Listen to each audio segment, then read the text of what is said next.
जय जवान जय किसान साथियों, जैसा कि आप सब जान रहे हैं कि अफीम नीति को लेकर के किसानों में काफ़ी आक्रोश है और उस आक्रोश को देखते हुए अफीम किसान संघ राजस्थान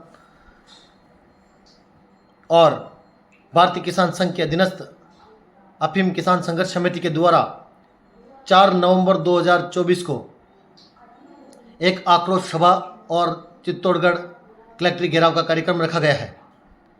उसमें आप सभी महानुभावों के कमेंट्स और फ़ोन कॉल्स मुझे प्राप्त हो रहे हैं, लेकिन मैं चाहूँगा कि आप सब अधिकतम बताएं कि कहाँ से कौन कौन पधार रहे हैं। उनके फ़ोन कॉल्स के साथ में वो व्हाट्सएप मैसेज भी मुझे करें ताकि हमें ध्यान में रहे कि हमें कितने लोग उस कार्यक्रम में शामिल होने वाले हैं। उसके साथ ही मैं उन तमाम किसान नेताओं का भी मैं आग्रह करूँगा जो किसान हितैषी भाव रखते हैं। सरकार चाहे किसी की भी हो, कांग्रेस की हो, भाजपा की हो, उससे कोई लेना देना नहीं है। चाहे जो भी नेता हो जो किसानों के हित की सोचता है, मैं उन सभी नेताओं का भी आह्वान करता हूं कि वो किसानों के साथ में खड़े रहें। जो किसानों की बात को रखना चाहते हैं, जो किसानों के नाम से नेतृत्व करते हैं, किसान नेता के रूप में जाने जाते हैं, अगर इस आंदोलन में जो किसान के साथ शरीक नहीं होगा, अगली बार में मैं उन नेताओं से भी निवेदन करूंगा कि अगली बार में वो किसानों के सामने नहीं जाए।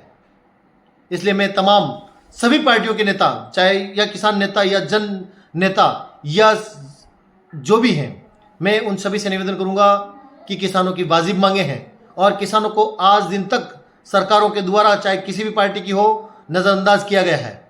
इसीलिए आज किसान की माली हालत है।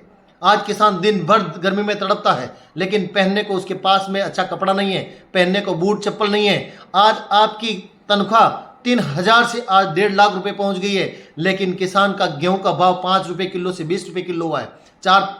चार गुना वृद्धि हुई है, जबकि आपके 1000 गुना वृद्धि हुई है। नेताओं की तनख्वाह किस कदर बढ़ी है? क्योंकि किसानों के साथ में सरकार हो या कोई भी नेता हो, उद्योगपतियों के साथ में मिलकर के किसानों के साथ में भेदभावपूर्ण व्यवहार करते हैं। इसलिए आज किसान दबा हुआ है। बाकी किसान को दबने की कहां जरूरत होती है?